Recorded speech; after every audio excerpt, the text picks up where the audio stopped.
Welcome everyone, this is Griever back here, bringing you guys the latest behind-the-bar reviews for Shuumatsu no Valkyrie, also known as Record of Ragnarok, Chapter 31, and I was right.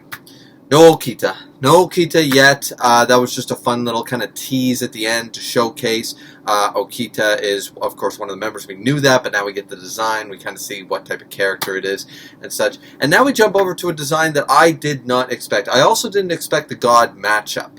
I didn't really have an idea on who this god would fight, but this chapter is the matchup chapter, right? It's going to be Raiden. I don't know how to say the last name. Tamemon? I have no idea. I don't speak Japanese. Raiden. So Raiden, one of the greatest sumo wrestlers of all time, who looks uncharacteristically not like a sumo wrestler at all. He looks like a boss. He looks like a beast, but he looks more like a bodybuilder than a sumo wrestler. So I don't know. Maybe he'll fatten out and that'll be his ability or something. I have no idea, but he's a big hulky man. He's got hands the size of next Tuesday, but he certainly doesn't carry the physique of a sumo wrestler, so I never expected that. And he's going to face off against Shiva. Now, Shiva is, in usual depictions that I have grown up with, is usually depicted as a woman. Not to say that that's necessarily accurate. We got the male counterpart here and stuff, and it depends on which mythology and such, blah, blah, blah. I always like the idea of Shiva being a woman, but the god of creation sort of idea and destruction, Shiva as a male, that's fine too. That's another depiction, right? So, either way, very odd matchup, in my opinion. I'm not saying I really have a great alternative matchup, but I guess I just didn't really expect this matchup. It's going to be the sumo wrestler versus the god of destruction. Huh. That's kind of strange. I mean, the beginning of the chapter we open up with Brunhild and the youngest sister there. I always forget her name, and I can't pronounce any of these names. Like the third of the Valkyrie sisters is the one who's like a big muscle bound, even bigger than the Raiden is or Raiden, and she's hulking and massive, and got big bazungas, but also got giant arms to match and everything. And she's like, you want to match with a monster like me? And he's just like, woohoo, yay, I love big girls. They're my favorite and stuff. And then, so, that's all fine and dandy, but I can't pronounce her name either. It's written in half goddamn dwarfic runes, so I got no idea.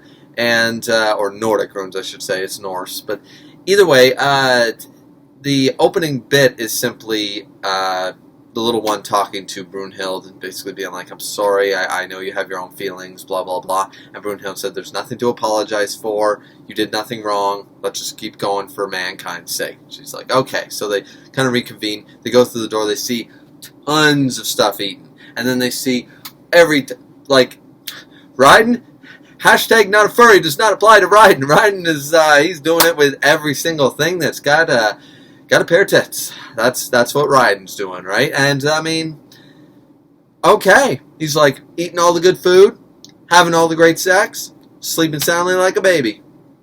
Sounds fantastic. They even refer to him as the incarnation of desire itself. Because it seems food, sex, sleep. It seems like this guy's got, that's all he wants to do. And it's like, all right, cool.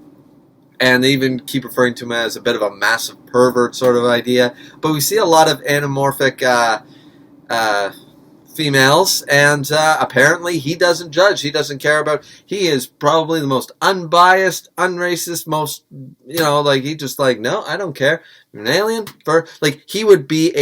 he'd be the god in Monster Musume, right? Wouldn't he? Wouldn't he be that dude? He'd be like, I don't care. I like every single one of the extra species. I like them all. He does not care. He's like, it's a woman. I'm good. Let's go. So. It's a very. I did not expect this type of character. I didn't expect a massive pervert who looks like a giant, Dwayne "The Rock" Johnson body type. I did not expect this, in all honesty, but he seems to be a fun character. He's very interesting. He gets his Voland and stuff. He thinks it's Brunhild at first, and Brunhild seems to be able to stop him with one arm, so she's strong as hell. She's probably going to be in the last bout. Though I'm surprised she didn't pair up with Adam. You think that would be the ultimate matchup, right? Brunhild, the leader of the Valkyrie sisters, and Adam, the very first and strongest of all humans, matched up to fight Zeus. That would have been the ideal thing to do, you would think.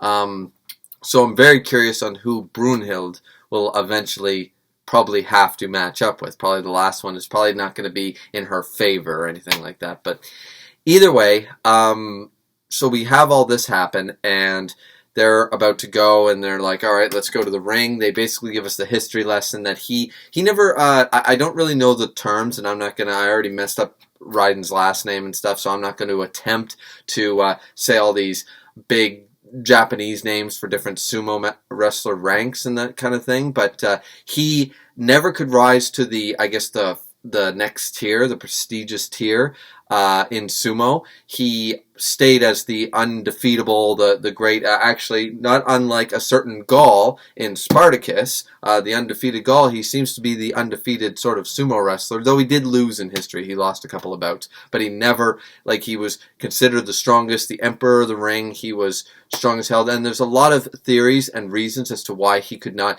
actually rise. He went so far in the tournaments, and then he got to the stage, this level, where he couldn't rise from the pinnacle of that tier into the next tier. Sort of like being the best in minor and trying to go to the major leagues, trying to go to the Olympics, trying to go to the ultimate version of your sport, and he was not allowed to go to that far. He wasn't able to go to that tier. They kind of give a very brief history lesson there about that. Like, he's a 4-time champion, emperor of the arena, the undisputed sumo wrestler champion of the world in the greatest 2,000 years of the sport, all this stuff, and they go a big, nice thing there. He's got kind of these cool tattoo things. That's probably from his Volland around his, classic, I don't know what they call that thing. Yeah, see, that's my problem. I'm talking about this stuff, and I'm just like, okay, so the underwear that the damn, and I used to know the name, because I read enough manga, the underwear that he's basically wearing of classic sumo wrestlers, that's what he's got on. That appears to be his Volland, and it seems to have added some sort of tattoos along his back, across his chest and shoulders and stuff like that. So I'm assuming this is something to do with his Volland. I'm assuming the incarnation of desire itself is going to play a part here. And then we get the small history lesson on Shiva while Shiva arrives. So kind of a brief chapter review in all honesty, because though it was a long chapter, that's basically what happened. We got introduced to Raiden. Here's what Raiden's like. We got introduced, we already knew Shiva, and it's Shiva versus Raiden. The battle hasn't started yet. They face each other down, and now we're starting the next fight, battle number 5. Once again, for those of you curious, I do live reactions to this as well when the chapters drop, but usually I try to wait until the last couple of chapters where the fight seems to be reaching its conclusion. I like to live react to the end of said chapters, not really, or said fights. I don't like to live react to every single chapter. I like to still do the behind the bar review. So if you guys were curious, okay, why were the last couple chapters a review and not a live reaction? That's the reason. The only reason is that the Heracles versus Jack the Ripper fight actually was the longest by chapter amount and page amount. It was the longest fight we've seen thus far, and I thought it was ending far sooner, so I ended up live reacting to a couple extra chapters. But, because I don't read the spoilers, so I have no clue when the actual fight is going to reach its conclusion, so I have to kind of gauge it myself, sort of ask my Discord and try to figure it out when to start really the live reactions. So, in case you guys were curious.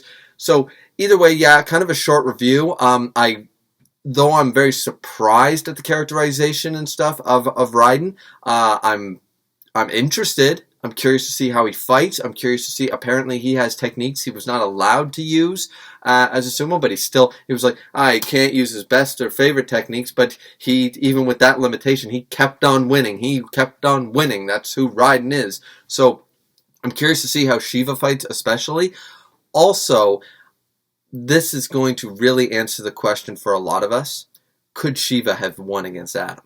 Because I'm under the impression that the whole reason, and most of the community has disagreed with me, I'm under the impression that Adam only lost in the second bout because Zeus actually went, oh crap, went up and said, no, I gotta fight Adam. I gotta fight Adam. He already knew that the other gods aren't. Shiva wasn't going to be able to beat Adam. That's why Zeus stepped in, and that's why Brunhild was pissed. And Adam nearly beat Zeus. Remember that. Adam nearly beat Zeus. And I don't think Shiva can beat Zeus. So that's a serious, and I really think that Zeus wasn't about to take a chance in the second battle with that happening. And that's the reason he stepped in early. Now, a lot of the community disagrees with me about that, but here, this is kind of a two-parter. We're not only going to get to see the great fifth fight with two actually rather interesting characters, but we're also going to be able to gauge, could Shiva have defeated Adam? And that's going to be a really interesting topic, because I'm holding true to my guns that he couldn't have defeated Adam. So, what do you guys think of that statement? What did you think of the chapter? Like, comment, and subscribe. It's always really much appreciated. This has been Griever with your Shuumatsu no Valkyrie Chapter 31 review. And we will see you back here next time for Chapter 32. I can't wait. Can you guys wait? We'll see. Drink responsibly as always. We'll see you back here next time.